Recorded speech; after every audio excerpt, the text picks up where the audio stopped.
स्वागत करती हूँ।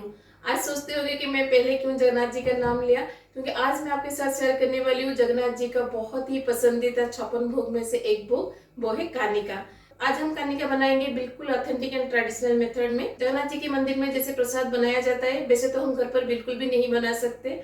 हम क्या, कोई भी नहीं बना सकता है, क्योंकि जगन्नाथ मंदिर में जगन्नाथ जी का महिमा है और माता लक्ष्मी स्वयं अपने हाथ से ही जगन्नाथ जी के लिए प्रसाद बनाती है। इसलिए जगन्नाथ जी का प्रसाद और घर में बनने वाली प्रसाद में बहुत फर्क आता है। जैसे आप सबको पता है कि मैं उड़ीसा से बिलोंग करती हूँ, तो मुझे पसंद आना तो ये आम बात है, लेकिन जो लोग उड़ीसा से बिलोंग नहीं करते उनको भी ये कानिका बहुत पसंद आता है। विकास खन्ना और रणवीर जैसे बड़े बड़े शेफ को भी कानिका बहुत पसंद आता है। कानिका एक स्वीट राइस है जिसमें हम गुड़ डाल के बनाते हैं। तो ये कैसे बनाया जाता है इसको जानने के लिए मेरे वीडियो को एंड तक जरूर देखिएगा और मेरे रेसिपी को फॉलो करके एक बार घर में कानिका जरूर बनाइएगा, देखिएगा सबको बहुत पसंद आएगा। और अपने फ्रेंड्स एंड फैमिली के साथ जरूर शेयर कीजिएगा ताकि सब घर पर कानिका बनाकर उसका आनंद ले सके। तो चलिए फिर बनाते हैं जगन्नाथ जी का पसंदीदा 56 भोग में से एक भोग कानिका। कानिका बनाने के लिए मैंने यहाँ पे गोविंद भोग चावल लिया है। जगन्नाथ मंदिर में जो कानिका बनाया जाता है वो गोविंद भोग चावल से ही बनाया जाता है। अगर आपके पास गोविंद भोग चावल नहीं है तो आप बासमती चावल से भी बना सकते हैं, लेकिन उसका जो ऑथेंटिक अरोमा और ऑथेंटिक टेस्ट होता है ना, वो गोविंद भोग चावल से ही आता है।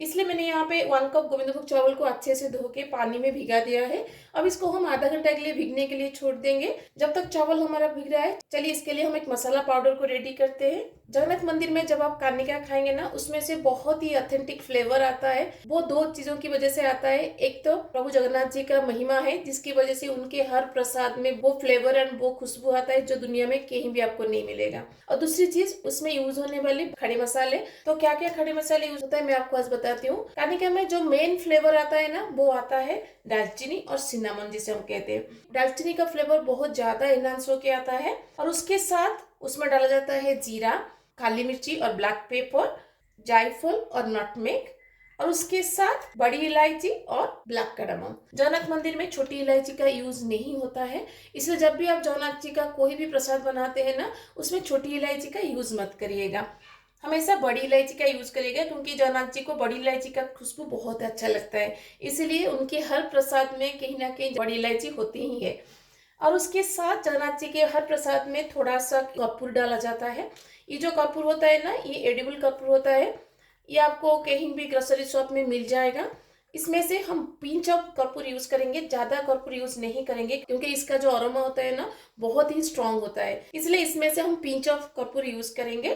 तो कानिका के लिए इन सारे खड़े मसाले का हम एक पाउडर बनाएंगे।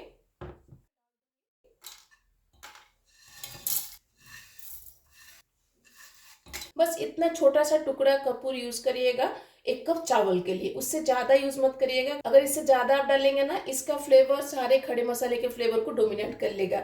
इसीलिए इतना ही कपूर इसमें डालिएगा। अब इन सारे मसाले का ना हम एक फाइन पाउडर बनाएंगे। तो देखिए, इन सारे खड़े मसाले का मैंने एक फाइन पाउडर बना लिया है।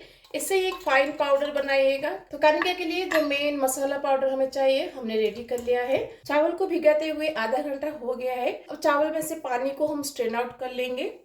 चावल में से पानी को स्ट्रेन आउट करने के बाद चावल को ना कोई भी एक फ्लैट प्लेट या फिर कपड़ा के ऊपर, या फिर जैसे मैं अब कर रही हूँ केले के पत्ते के ऊपर इसको फैला दीजिएगा ताकि ये थोड़ा सा ड्राई हो जाए।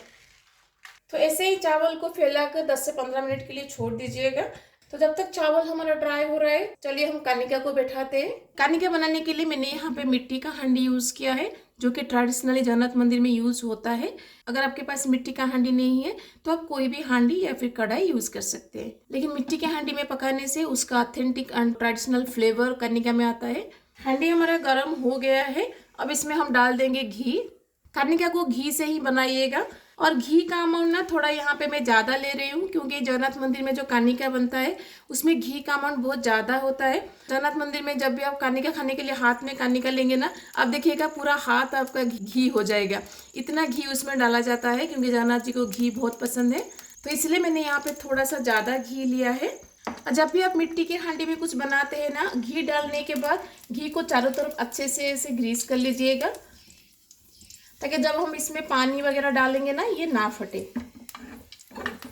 और कानिका में डालने के लिए मैंने यहाँ पे लिया है हाफ टी स्पून ऑफ काली मिर्ची और ब्लैक पेपर, 2 स्टार अनीस, एक छोटा सा टुकड़ा दालचीनी, और उसके साथ 4 से 5 लौंग। इन सबको हम घी में डाल देंगे और इन सब के साथ हम इसमें डाल देंगे 2 तेजपत्ता।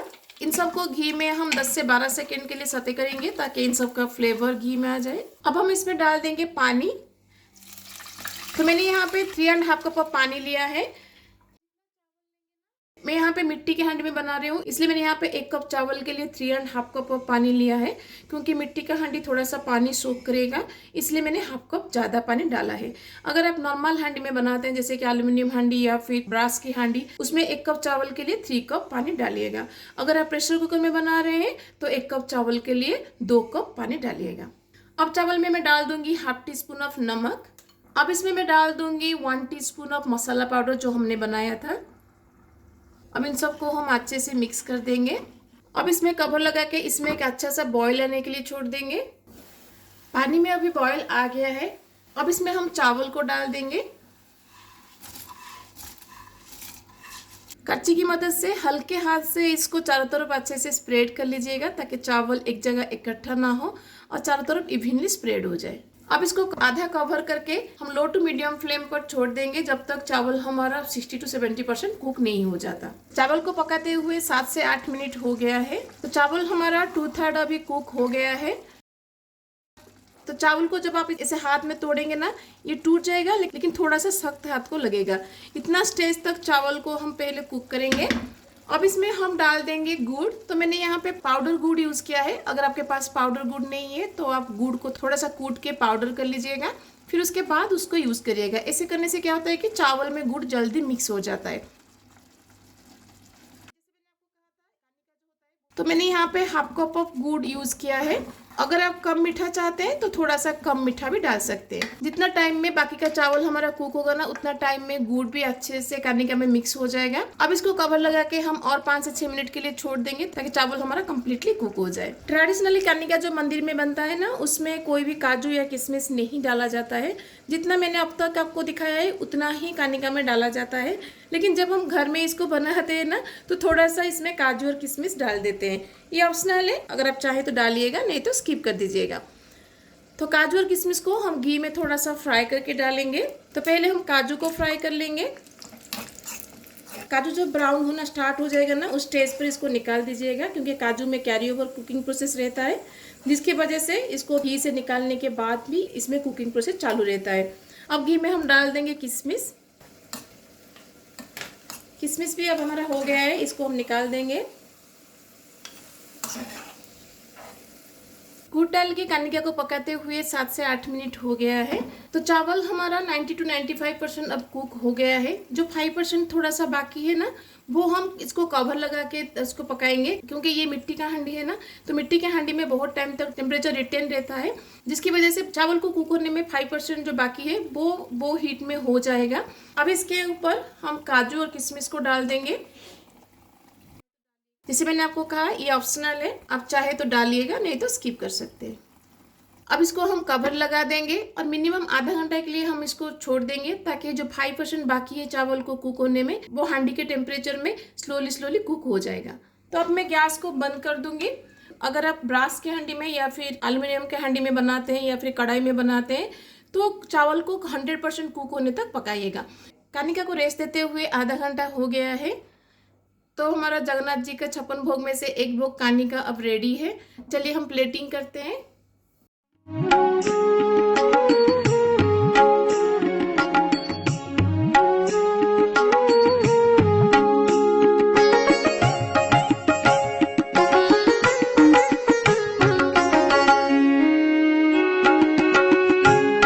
जगन्नाथ जी का कोई भी प्रसाद बिना तुलसी का अधूरा है। जब भी जगन्नाथ जी के लिए कोई भी प्रसाद बनाए, उसमें तुलसी डाल के जगन्नाथ जी को प्रसाद लगाइएगा।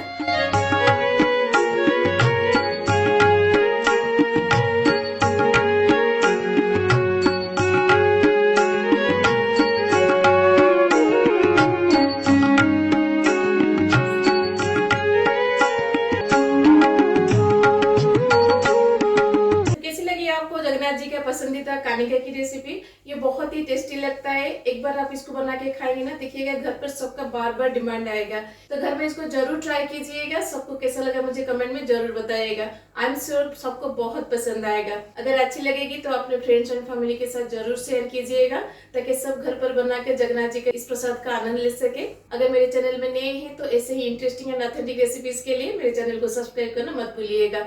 तो मिलते हैं और एक ऐसे ही ऑथेंटिक एंड इंटरेस्टिंग रेसिपी के साथ। Till then bye bye, see you, have a good day. जय जगन्नाथ।